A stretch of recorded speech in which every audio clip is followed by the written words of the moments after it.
আমাদের সমাজে প্রচলিত একটা শব্দ আছে, সঙ্গে থাকলে সঙ্গী আর বিপক্ষে গেলে জঙ্গি। সম্মানিত উপস্থিতি, মসজিদের খতিব এবং ইমামগণ তারা কোনো দলের পতাকা বহন করে বা কোনো দলের এজেন্ডা বাস্তবায়নের জন্য মসজিদে কোনো ধরনের বক্তব্য প্রদান করেন না, বরং মসজিদের খতিব সাহেবগণ সমাজের সকল অসঙ্গতির বিরুদ্ধে তারা কথা বলেন, সমাজের অন্যায় অপকর্মের বিরুদ্ধে কথা বলেন। আর এই অন্যায়ের বিরুদ্ধে কথা বলতে গেলে কিছু লোকের বিরুদ্ধে যেতে পারে, এটাই স্বাভাবিক। কারণ একজন খতিবের দায়িত্ব হলো যিনি অন্যায়ের সাথে সম্পৃক্ত তার অন্যায়টা তাকে ধরিয়ে দেওয়ার মাধ্যমে তাকে সংশোধন করা।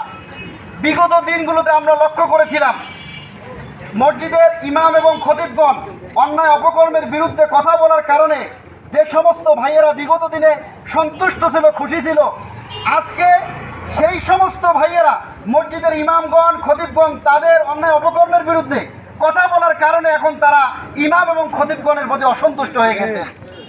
এজন্য আমরা বলতে চাই, যারা মসজিদের ইমাম, যারা মসজিদের খতিব, তারা কোনো দলের এজেন্ডা বাস্তবায়নের জন্য মসজিদে কথা বলে না, বরং অন্যায় অপকর্মের বিরুদ্ধে কথা বলে।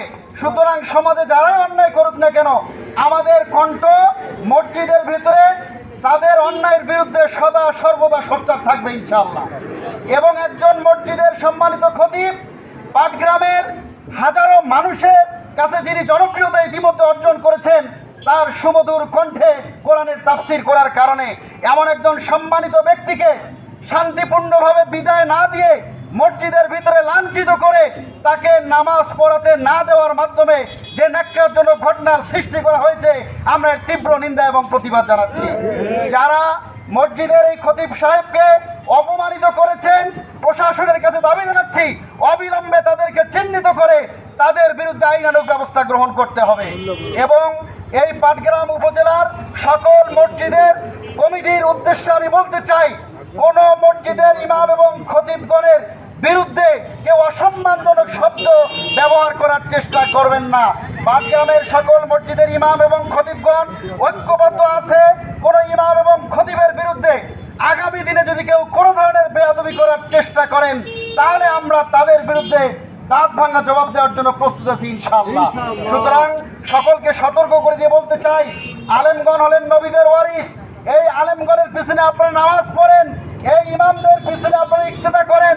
এই ইমামদের দ্বারা আপনাদের বিবাহ শাদী করা হয়, এই ইমামদের দ্বারা আপনাদের কেউ মারা গেলে জানাজার ব্যবস্থা করা হয়। আর আপনারা আপনাদের অন্যায়ের বিরুদ্ধে কথা বললে আপনারা তাদের সাথে দুর্ব্যবহার করবেন। ভবিষ্যতে এ ধরনের কর্মকাণ্ড আমরা আর মেনে নেব না। আমি প্রশাসনের কাছে দাবি জানাচ্ছি, এই লালমনিরহাট 1 পাটগ্রাম হাতীবান্ধা সংসদীয় আসনের মাননীয় এমপির কাছে দাবি জানাচ্ছি, অবিলম্বে যারা মাওলানা শাহিনুর রহমান সিদ্দিকীকে লাঞ্ছিত করেছে তাদেরকে চিহ্নিত করে আপনি নিজ উদ্যোগে তাদের বিরুদ্ধে ব্যবস্থা গ্রহণ করুন। ধন্যবাদ সবাইকে। আসসালামু আলাইকুম ওয়া রাহমাতুল্লাহ। মাওলানা শাহিনুর রহমান সিদ্দিকীকে লাঞ্ছিত করেছেন, অপমানিত করেছেন, ভবিষ্যতে আর এই ধরনের কোন ন্যাক্কারজনক কাজ করার দুঃসাহস কেউ দেখাবেন না।